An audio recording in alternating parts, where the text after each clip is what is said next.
Hello, everybody. Welcome to another edition of the Roma Press live stream.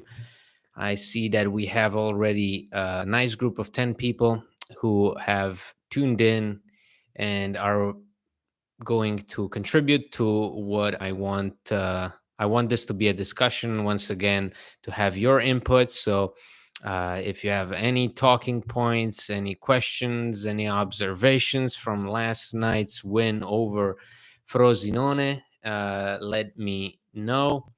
The reason I'm holding this microphone like this and without the usual arm set is because I had to travel light and so I couldn't take the arm. So I'll do the heavy lifting myself. Hello, Joey. Hello, Joey. Good morning. Thank you for being here. We're going to wait until more people come in. Uh, if you haven't listened to yet, we have released the latest episode of the Roma Press podcast. You can listen to it on all the platforms that you use for podcasts, and you can also find the video of it on YouTube, on our YouTube channel. If you're joining for the first time, please consider subscribing to the YouTube channel. And if you want to become a patron, and if you want to have early access to episodes, access to extra episodes, as well as some gifts, also the inclusion to our notorious Roma Paris patron group chat, then please consider becoming a patron on patreon.com/Roma Press. It really helps us going. So I see we have Ju, a good patron of ours. Ciao, Andy. Good wine last night. Yes, I drank the whole bottle. The whole bottle. It was delicious wine, Spanish wine. I didn't even read the label. If you're gonna ask me what wine was it, I have no idea. It was red wine from Spain, 2018. That's all I know. But it was delicious, and it really helped set the mood for what was a must-win game for Roma. And as I said in the episode, it could have gone either way. I mean, the implications of it were really serious. As Jose Mourinho said it in his post-match comments, we lose that game and the Colosseum burns. So or an angry mob attacks the Vatican. Richard, thank you for tuning in, Richard. Once again, I know that you've been following the live stream and I appreciate your contribution. So I say buongiorno to you as well. Richard says, first thought, a good win and a good first step. Second thought, I'm still not sold on the 3-5-2 formation with the players we have. I would love to see a 4-3-2-1. So we'll get to it. And I think we can all make our considerations for this lineup. So we'll discuss that. We'll discuss what you guys consider some of the better performers from last night, which by any means wasn't a great show. I wouldn't say that was an exciting game, an aesthetically pleasing display by Roma, but nonetheless they come out with 3 points. And in the situation that they were in, with the morale and the criticisms that followed the Genoa defeat, 3 points is really all you can wish for at this moment in time. I see Milos joining us again. Thank you, Milos, for joining us. Hello, everyone. Bove should start every game, in my opinion. Sure. Michael. Hello, Michael. Good evening from Kuala Lumpur. Wow. Michael, that's fantastic of you to join me in, I presume, before or after dinner. So I have regained some courage to think about Roma again with this win. Yeah, glad to hear that. I saw a lot of people after the Genoa defeat specifically wrote to me, I'm sorry, I won't be able to join you on the live stream because it's been too much. I need to disconnect. So I'm if this result can keep have more people become involved and join us in this live streams, then wonderful. Peter says, morning, Peter. What's the proper order for consuming Roma Press content? Live stream or podcast first? I think it's regardless of what you do. I think in the live stream, I always try to focus more on what you guys comment, because I don't want to repeat myself.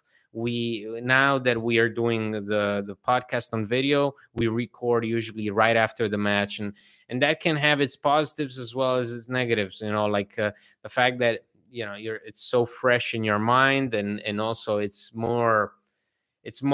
writing on emotions, right? I mean, it's different than analyzing the match a day later. So I would say listen to the podcast, then do the live stream, if you have the time, if you can tune in, and if you'd rather watch the live stream before the podcast, I think those two don't they don't clash with each other. The live stream is all about what you guys have to say, um, and that's why I really care that the more people we have, the more comments we have. I see we have 20 people in. I have 12 likes. I need more likes so that we get more traction. So please, if you can, click on that like button. If you haven't subscribed to the page, do so now, so that in the future you're tuned in when the next live stream is about to drop. Um, Michael says hi all. Yeah, and Michael also wonders what's the sequence. I guess as I said, it really is up to personal preference. Each live stream, I think what's nice is that each live stream is a bit different, right? Whereas the podcast episodes, I mean, Roma is always going to be Roma, right? So John and we've been doing this a long time, and we try to find alternative ways of talking about some episodes that we've been looking at, and witnessing firsthand the pain of for the past 5 years. So that's why I brought in the bottle of wine last night, because I said to myself, to hell with it. Whatever happens, if they lose, if they draw, if they win, I'll drink myself. Yes, Sir says the true test for me is going to be Cagliari away. That we are relieved to beat Frosinone at the Olimpico says it all to where we are as a club. I don't think as a club, it's not. I don't think this is a. I don't think the situation we're in speaks to the club itself. I think it speaks to the team. Really, it speaks to the players. It speaks to Mourinho and his staff. This is not I don't think this is a situation that involves the club, the reputation, the workings. This is strictly about what the team has been through over these last few weeks, perhaps even few months. Because at the end of the day, I think it's all, as we saw yesterday. Yesterday, the team was far from calm. I thought they were nervous. But it just shows you that a lot of it is mental, and the fact that even Mourinho felt pressure yesterday. He admitted it. He felt the pressure. He felt that this was going to be a must win. I think that speaks to the mental side, that is more, that involves the team more rather than the club. Eric says, when is Smalling back? Overall positive game with the ball moving forward, not the usual back passes. Solid performance from Bove in the midfield. Ndika is still making too many mistakes. So the update on Smalling is that he's more likely going to be back after the international break. Mourinho said it will be a miracle if Smalling becomes available for the Cagliari match, which is just 1 week away from now. So I think it's realistic to assume that Evan Dika will continue to start. Smalling will perhaps return to being match fit. I would say a week or two after the international break ends. And then we'll see what Mourinho decides to do, because despite the fact that yes, Evan Dika is still clearly not on the same wavelength with some of his teammates. And I think last night, the fact when Rui Patricio runs out of the goal, and there is this miscommunication where Rui Patricio doesn't know if he can count on Evan Dika closing in, and Evan Dika doesn't know if Rui Patricio's got the situation under control. And we are lucky to get away with Frosinone not scoring on us in that situation.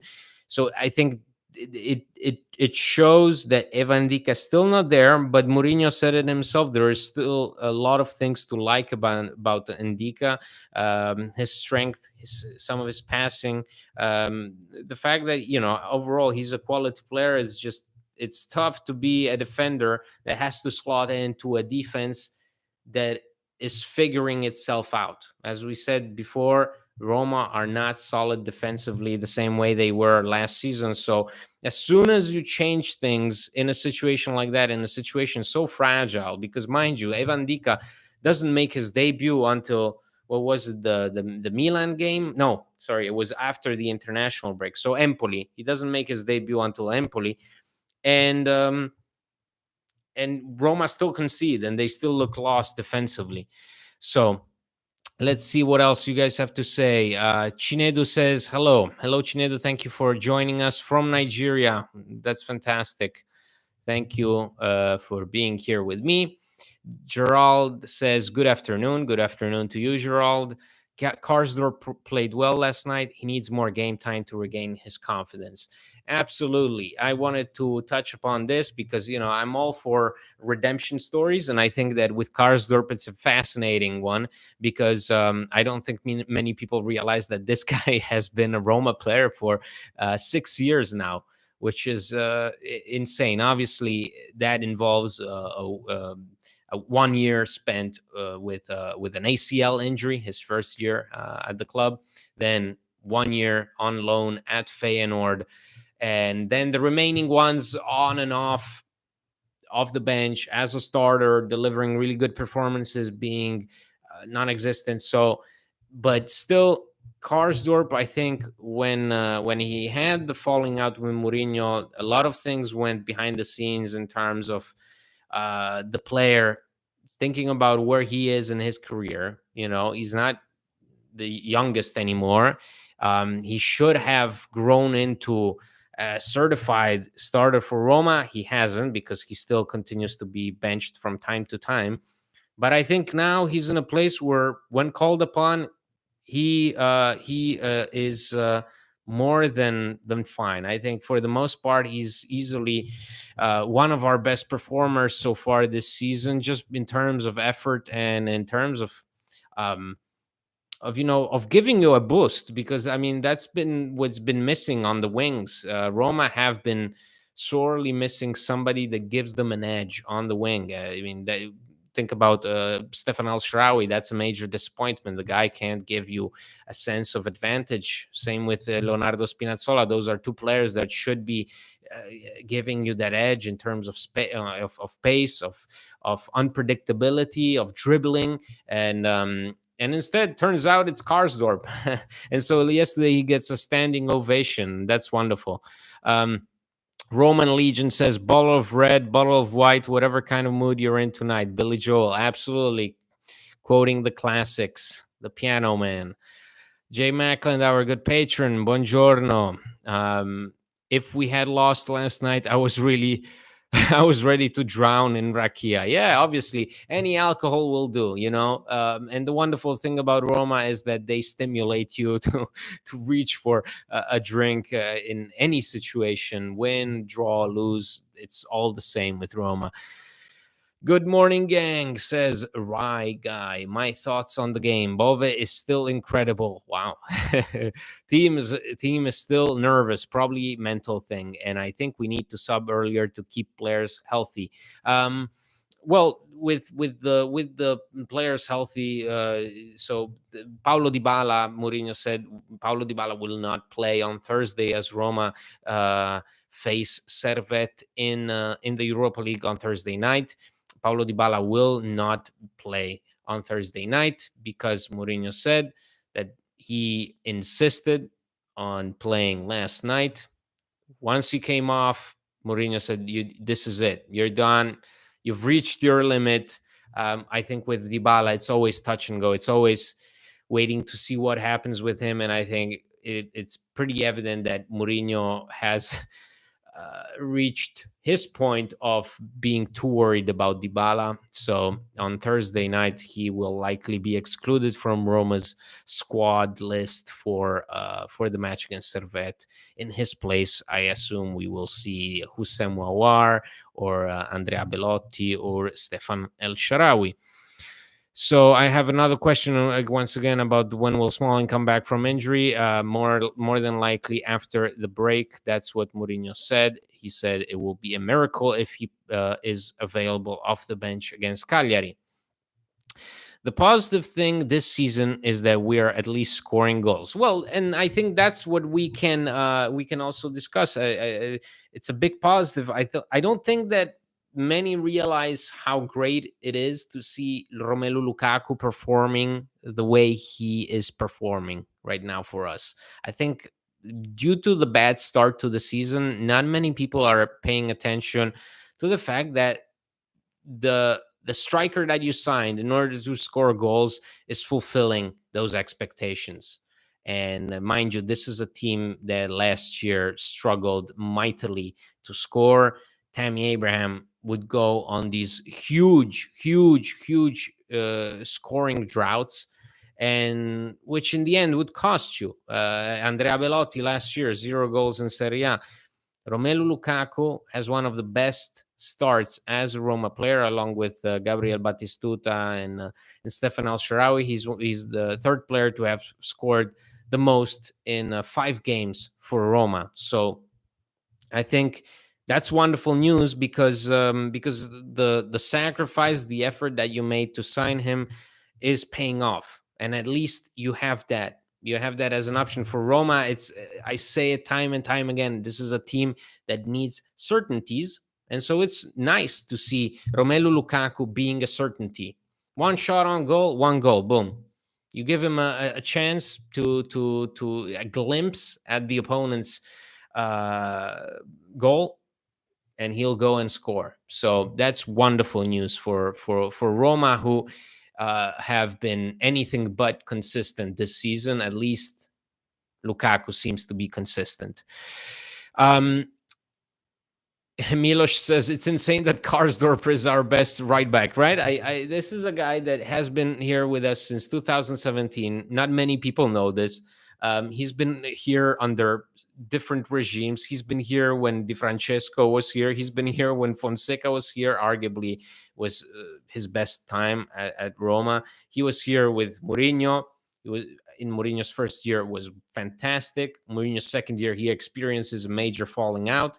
And now he seems to be on the way back in trying to make himself useful to the cause. And this is a guy who still, I believe, has 2 years left on his contract. So if everything goes well, Karsdorp will be with this team for 8 years.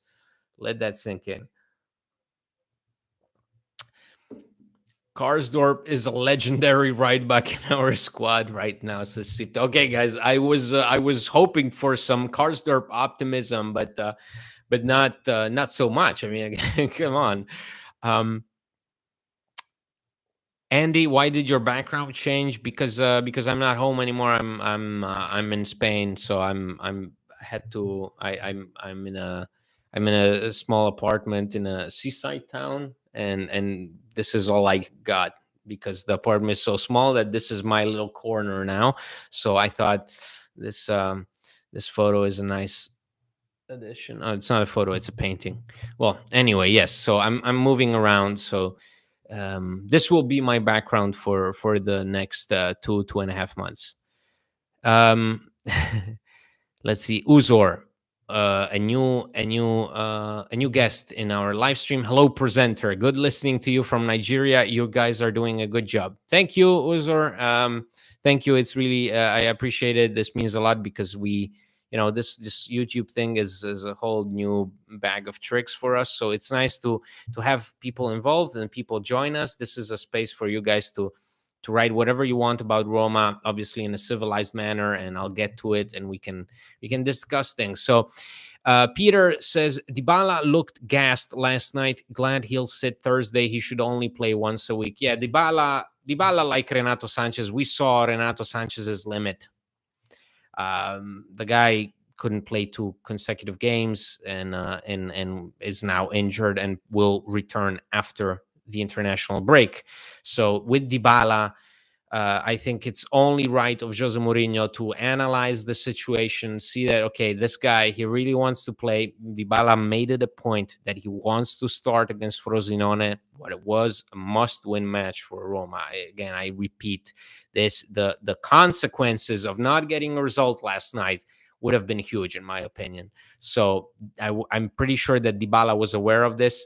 Okay, he plays, he gets his 2 assists. Wonderful. Now it's time, yes, to rest him. Whenever you can, a player like Dybala, even, for the sake of him actually performing for the team, because we saw him against Genoa. He was nowhere to be found. He was absolutely gone. Same thing with Torino. So you need him at his best. And he's at his best when you try to preserve him. You give him the consistent minutes whenever he's available, but you also don't overwork him to death, because then it's detrimental to him and to the team. Abit says, is it possible for Roma to terminate the loan contract of Renato? Also enough of Patricio. He looks like he can concede anytime. Why not give Sviar an extra mile? No, it's not possible for Roma to terminate the loan contract of Renato, because it's a loan with certain obligations. So you have to respect the conditions within that loan. And I think Rui Patricio, come on, guys, that is a tired argument. We know we are not happy with him. We know that perhaps it'd be nice to see Miles VR in the league, but it's also a fact that Mourinho has done nothing but show confidence in Patricio. He's one of his main guys. Patricio is the first player that Mourinho indicated for Roma to sign after his appointment at the club in 2021. So I think what we can settle for is seeing Miles VR against Servette.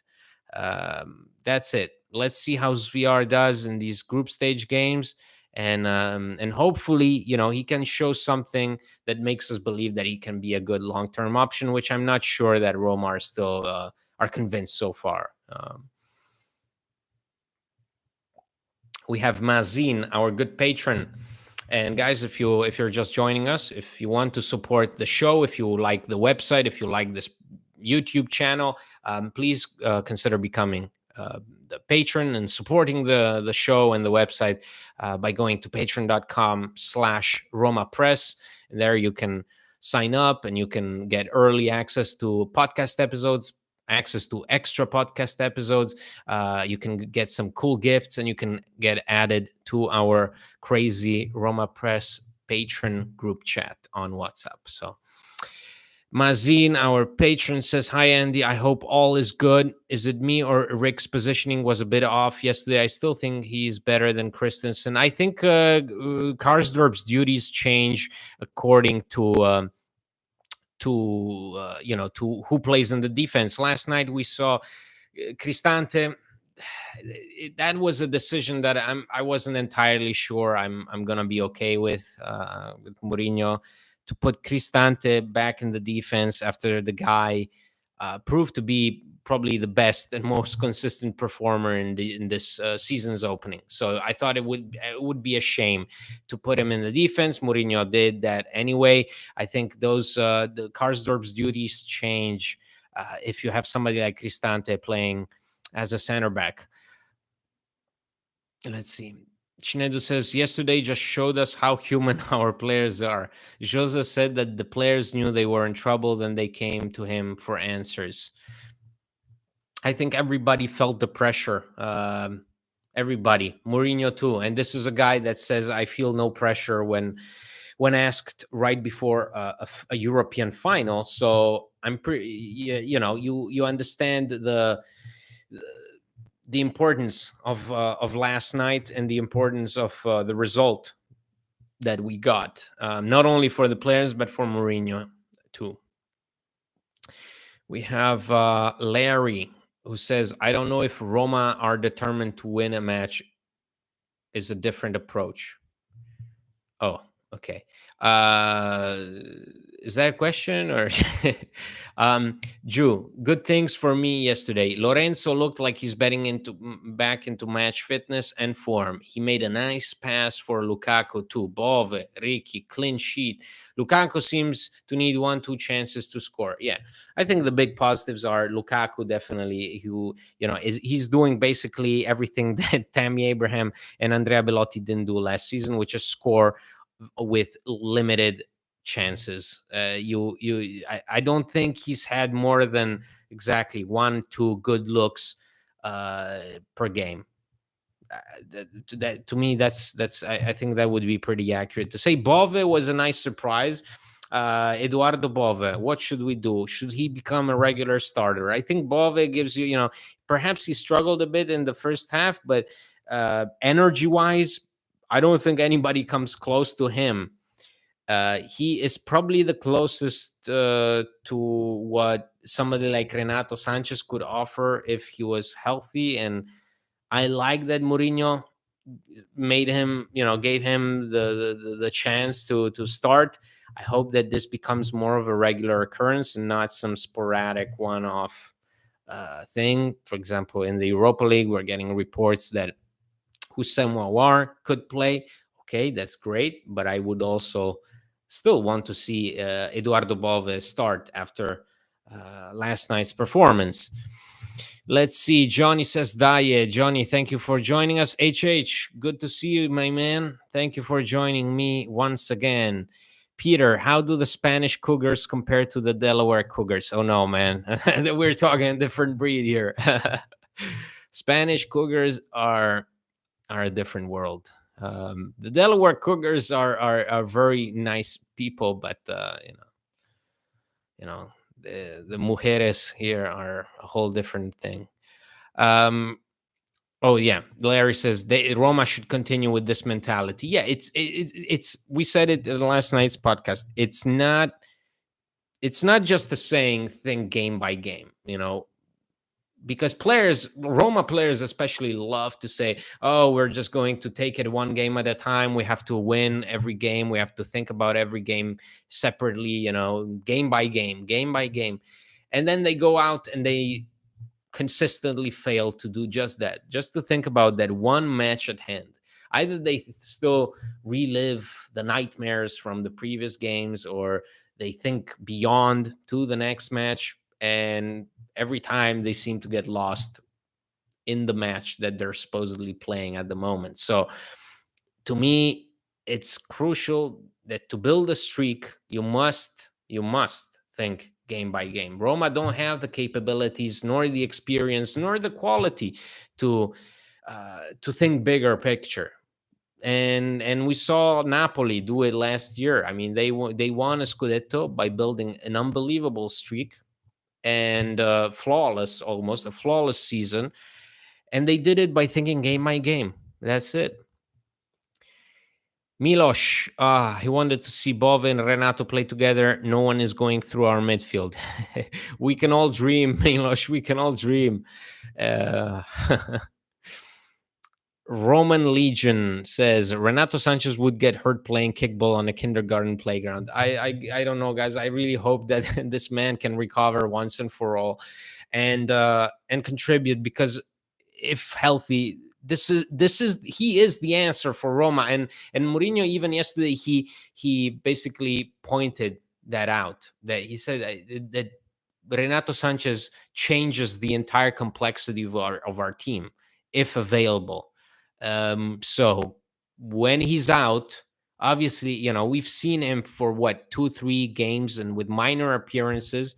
Still, what he showed us was some things we probably missed since Nainggolan left, and not the Nainggolan in his final year, but the Nainggolan of 2016-17, who was arguably one of the best midfielders in the world.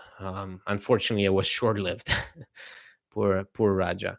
Um, let's see, because Andy, picking up on the discussion in the podcast, appreciate that swapping Mu out now goes against continuity and would be what Roma has always done. But do you believe Mu can bring anything new? Uh, I don't know. I think for me it's important to see that the team hasn't switched off. Last night, if you lose, then it means the team has switched off, and unfortunately, that means some considerations need to be seriously made with regards to Mourinho's future.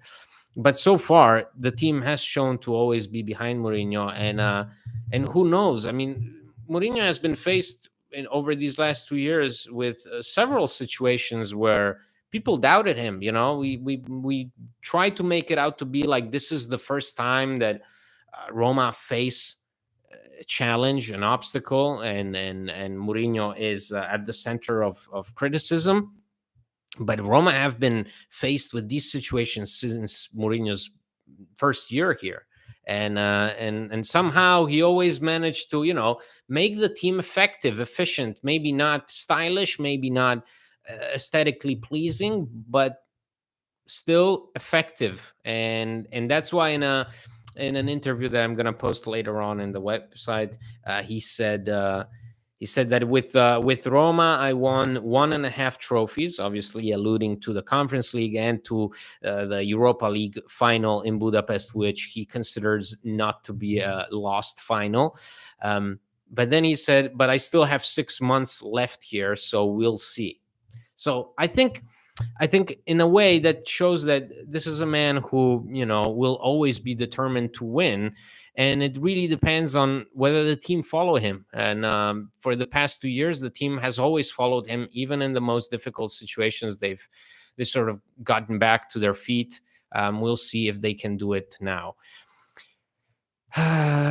Milos says VR should at least get a chance, right? I mean, he's getting it in the Europa League, and I think obviously if he does well in the Europa League, then Mourinho should consider starting him, because Mourinho himself admitted that Rui Patricio has struggled. So Sina says, great news, Andy. If Roma qualifies to Europa League quarterfinal, finishes 5th, 6th, or 7th, they qualify to Champions League due to their great performances in the past 5 years. I detect sarcasm. Libero. Ciao, Andy. One thing that bothered me yesterday was how late Mourinho made his subs. I know that he said Dybala wasn't going to play Thursday, but I do fear that he's going to risk injuries.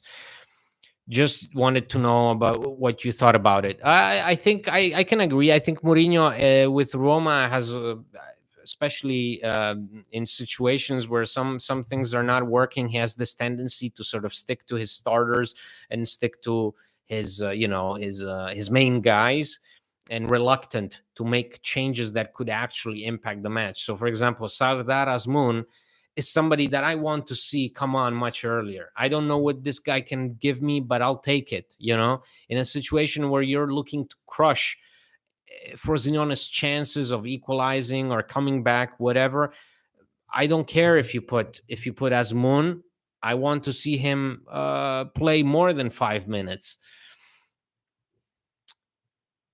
Milos continues to praise Bove. Bove is a bull. He needs to start every single game. We will see about that. Joey, hello, Joey. Thank you for joining me. Chinedu, Jose said that he knows the boys. Players too can be overwhelmed. We lose our creative juices sometimes. Plus, Serie A is a league of tactical coaches who make players disappear in matches. Obviously, I mean, I think Jose Mourinho is very close to this batch of players. I think Roma, as I said many times, Roma was the perfect team for Mourinho to join at that point in his career, and Mourinho was the perfect coach to come in and coach Roma at that point in their development with the new Friedkin ownership. So, to me, it's as long as everybody's on the same page and everybody's putting clear effort into the games, we can continue this way. Yes, Carlos, Andy, we're back with a smile. Thank you, Carlos, for joining me. First time yesterday, I didn't have the nerves to watch the second half. I saw the result afterwards. nothing to be ashamed of. HH, that's a very good strategy, to cope with Roma. Imagine if Rui's mistake in the first half was scored, it would have been all over. It's so hard to play with that untrustworthy goalkeeper. Okay, so Rui Patricio is not very popular on here. That's what I get. And fair, I mean, that's a goalkeeper in a team that is experiencing a difficult moment should always be the guy that they can rely on. Obviously, the golden standard for us Romanisti is Alisson. Alisson, who took over after Wojciech Szczęsny left in 2017. It seemed like Alisson went from this backup goalkeeper brought in by Walter Sabatini, didn't have much to show for in his first year at the club, and all of a sudden the second year he becomes a starter, and Alisson just gives us the greatest joys any goalkeeper has ever given us. I mean, he basically delivers 15 points all by himself with his saves that season. And he has been the golden standard for me because he was doing exactly what I expect a good, not even an excellent, but a good goalkeeper to do, is when the team is suffering, when the team is struggling. And Roma in that season with Alisson in goal suffered quite a lot. And if you think about that match against Atletico Madrid, who ends in a scoreless draw, I mean, talk about the performances for the ages. Alisson always gave you a sense of security and calm. And I think Rui Patricio did something very akin to that in his first season, and I think we all acknowledged it, and that's why he was voted best goalkeeper in the Conference League that year. But since then, he's been very shaky. So it's not even about, say, him being too slow to the turn to on the save. It's him being very shaky in his decision making, in his approach, and also just being very insecure of his own decisions. For example, yesterday, as I said, when he runs out to the ball and Dika misreads this attempt, so both of them end up losing the ball, and it was just chance, it was just luck that the Frosinone attacker wasn't able to pull that ball into the back of the net. Wavy, hello Wavy, thank you for joining us. Only thing I'm worried about is Mourinho saying his contract is until 30th of June, and if shit hits the fan this year, he might lose the dressing room because they know he's going to leave. Well, but it wasn't, again, it was never a secret that Mourinho was envisioning this as a 3-year thing. Okay, the fact that last season, at the end of last season, makes that big statement of I'm going to respect my contract was a surprise, just because he was getting a lot of offers. But I don't think there was ever a concrete discussion of extending his stay beyond 3 years. So I doubt that it would come as a surprise to most of the players, or at least the ones that he considers closest to him. So Cristante, Pellegrini, Mancini, and Dybala.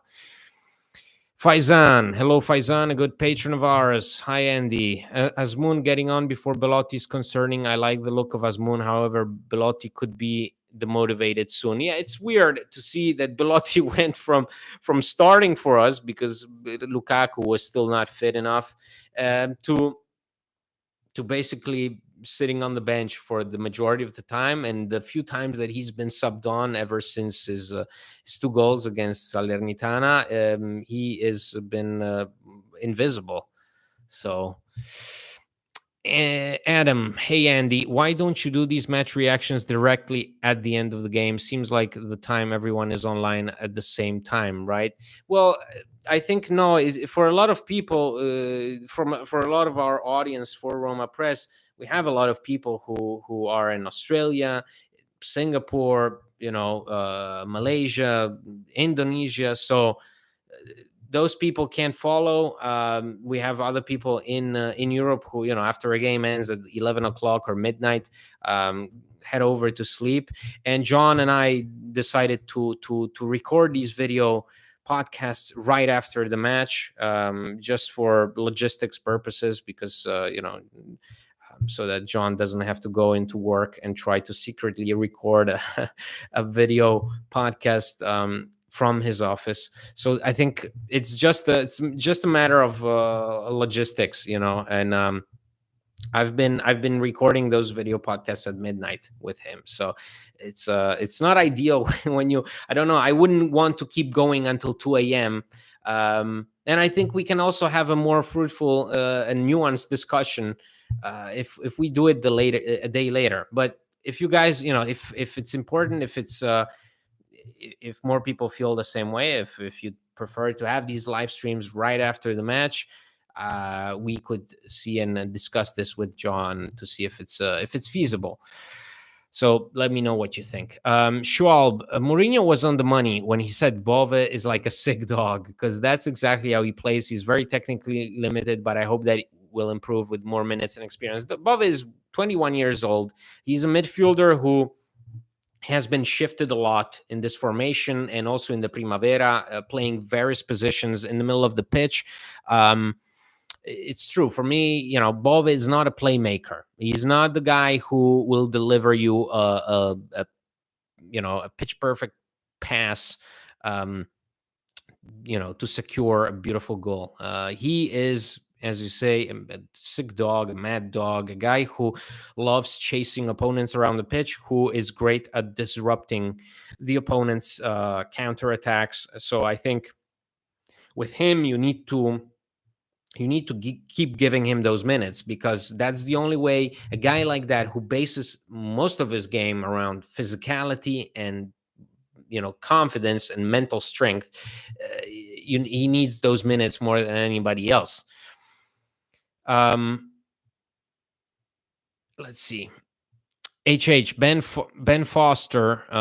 Wait, I lost you. Oh, Ben Foster has a shock start of the season with Wrexham this year. He knew he was finished and he retired. I think Rui is dangerously close to that. Okay, I think we made it a point that we don't like Rui. I think we can move beyond that.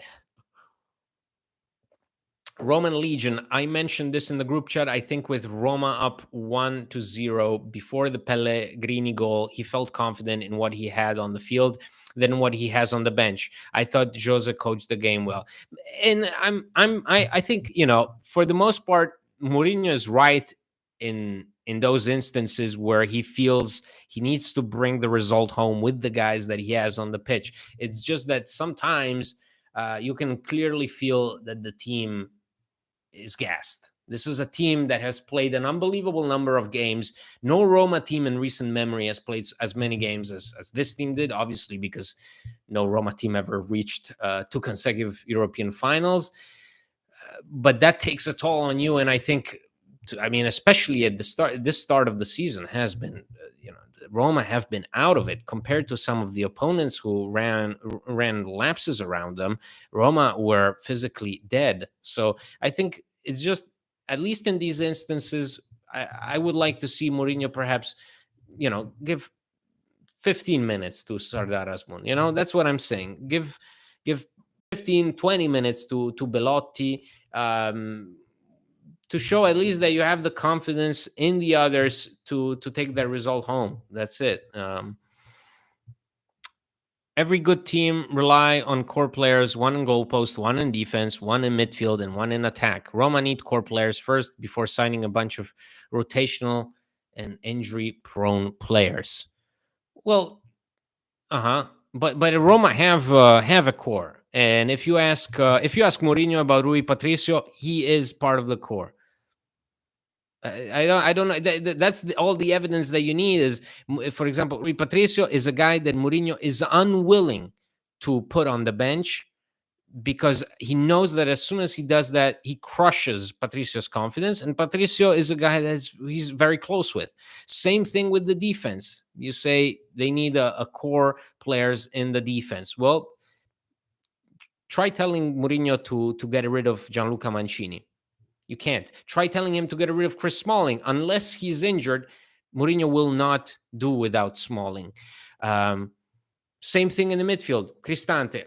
Who is Cristante but a core player, So This whole idea that Roma rely on injury-prone players, to me, it's a bunch of baloney. It's a bunch of baloney because the transfers are not the only thing you should look at. This is a team that we've said it time and time again. This is for the first time in recent memory that Roma have stuck to so many players for as many years as they have. Think about it: Pellegrini, Cristante, Mancini, all guys that have been here for a long time.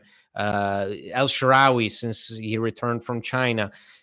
With Mourinho, it's become clear that there are some players that are key to this project, and like it or not, as with Patricio, you have to accept the fact that for Mourinho, somebody like Patricio is a core player. And I'm pretty sure that if Roma went to Mourinho and said, "Listen, we're gonna replace Patricio with say De Gea," you would say, "No, you're not. You're not. You're not gonna replace Patricio with De Gea. You're not. I don't accept it." Okay. Okay, Sina, I will look it up. Hopefully that is the case, and I can trust somebody on YouTube for once. Romalad, thank you for joining us. Who will be the three defenders in the next game? Same guys again? Yes, it will be, once again, it will be Cristante in the defense and then Indica and Mancini. I don't think Mourinho will deviate from this, and I don't think he will do so until the international break is on, and then hopefully Chris Smalling is back, and Diego Llorente should be out until the end of the international break. So hopefully in a few weeks' time, we'll have the original defense back on, and hopefully, more importantly, perhaps, this original defense will actually show us something. Nino, hi Andy. What does it matter if any coach we get cannot fix our consistency issue? Even winning doesn't feel satisfying anymore because absolutely no clue what is to come next game. Yeah, I mean, Nino, but that's the whole thing, right? Look at Inter. Inter also can't build consistency despite having arguably a better squad. It's still a team that is plagued by some form of insecurity. That's the greatest mystery to football. The moment that you are able to build consistency, you're a certified winner, or at least you're a certified contender. Look at Napoli last season. Finally, with Spalletti, they stuck to him because Spalletti's first season is far from memorable, but they stuck by him. They said, okay, we're gonna continue with this squad. They didn't change too much. We're gonna continue with this manager, and they built consistency, and they won as a result of that.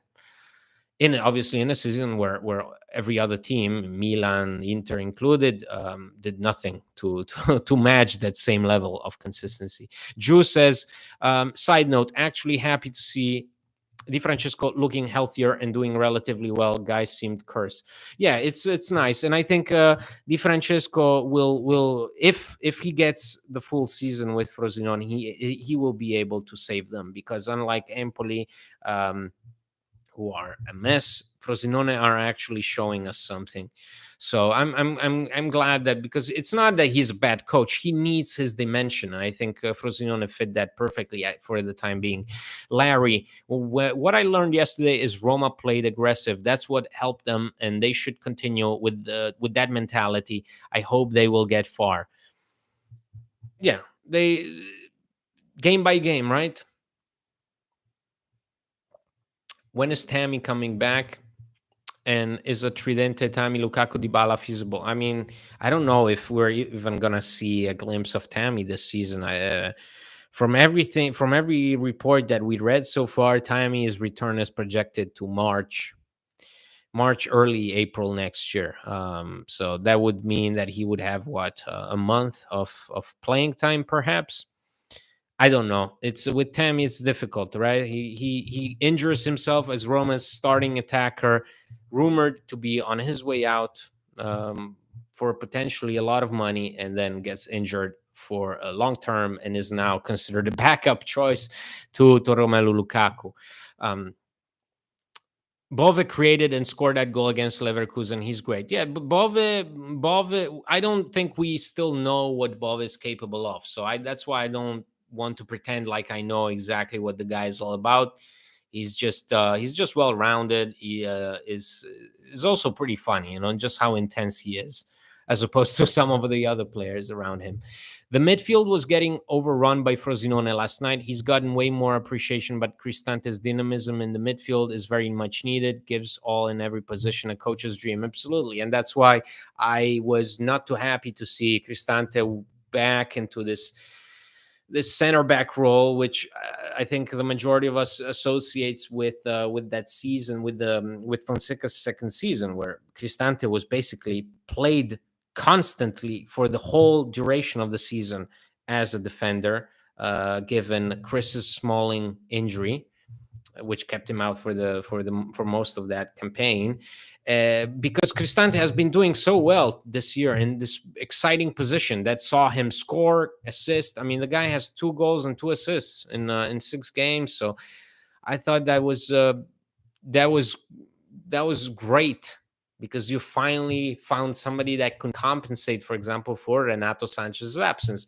And I think it's a shame if more situations like this arise where you need to play him in the defense. It's a shame for the whole team. This is coming from a guy who wanted Cristante hung from the Colosseum in Mourinho's first season. Yeah. HH says, why are you defending Rui? Mourinho will gladly take the Gea, his best player in United. Mancini, Cristante deserve their place, though. No, I'm not defending Rui. I'm saying that I'm not defending Rui. I'm saying that Rui is consistently defended by Mourinho. So I'm just observing that for Mourinho, Patricio is untouchable. When we went and played against Sheriff right after that Empoli win, 7-0, Mourinho himself said, had Rui Patricio conceded against Empoli, I would still go out of my way and play him in the Europa League in order to compensate for that. So Patricio is not a villain in Mourinho's eyes. That's all I'm saying. I'm not here defending the guy. Here, I hear you, Andy. Just think we're looking at another go around without Champions League football. Well, then that will tell the story. We'll have to wait and see. We'll have to live another day to see what happens. Joey says, I love the quality of Lukaku's goal. It's something we've been missing for a while. Yeah, it's absolutely amazing and refreshing to have that certainty of an attacker who can have one glance at the opponent's goal, and it's not even, I mean, Lukaku, when he shoots it, he doesn't even look. He doesn't even look at the ball. He knows it's going in. That's what's so refreshing. Adam says, Andy, these are great. You are the community's better help therapist. Thanks always for doing this. Thank you, Adam. No, I appreciate it, but it's obviously, this is also, I mean, without you guys coming on, this would not be the same thing. So that's why I appreciate, that we have a good group of people. Obviously today it's not we used to have days where we had 80 people watching. Today we have 40, but I still appreciate everybody who tunes in just for this. So Nino, that's definitely true. Like to try and hope seeing Pellegrini finally get some sort of goal contribution can be a Kickstarter for him. I've always thought when he believes, the whole team succeeds. I mean, and it's true, Nino. Pellegrini, in those instances, like last night's goal, he makes that cutting motion. He gets behind the defense, reads that perfectly. One touch, ball goes in. That's quality right there. That's quality that a lot of us forget Pellegrini has. And I think a lot of the times he forgets he has it. So, and that's a shame because he can be crucial to this team. We saw it in Mourinho's first season when he went double digits. And we saw that also with Fonseca, that he can score, he can assist, he can read the game. But sometimes he gets caught up, whether it's because of the physical issues that he's had over the past 2 years. or just the moment that the team is in, he usually gets lost and is not able to come out of it as the go-to guy, and that's a shame. But I think if if you keep him if you keep him and have him do just the simple things, because like Brian Cristante is not trying to to become the new Leo Messi. Brian Cristante, his whole secret is of doing things the easiest possible way, of choosing the most basic way of doing things, and then he does them well. And when he puts so much effort into it, you can really appreciate it. Whereas Pellegrini is always trying to sort of shine, but is not really convinced of it. And so you have these weird moments where, for example, he loses possession just because, for example, instead of delivering a normal pass like a normal human being, he wants to use his heel or whatever, and it just sometimes it doesn't work, and it's not what Roma need at that moment. So with Pellegrini, it's all about calibrating expectations, and for the player himself to calibrate expectations and what he's supposed to do on the pitch. Richard says, I'm still feeling Cristante's skills are diminished by playing on the back line, change the formation and place him in midfield. Yeah, I mean, obviously going forward, Mourinho knows that he's going to be the first one to admit that not having Cristante in the midfield definitely takes away something from you. So Roman says, Andy, I promise if you move the live 1 hour later, you will gain 5 audiences from the West Coast. Oh, I can try and do that next time. No problem, Roman. If that is what more people would like, then we can do it. It's just sometimes I get some of the patrons, for example, from Australia saying, "Hey, I will have to tune in then tomorrow and rewatch it." And so but if you want me to go an hour later, it's not a problem.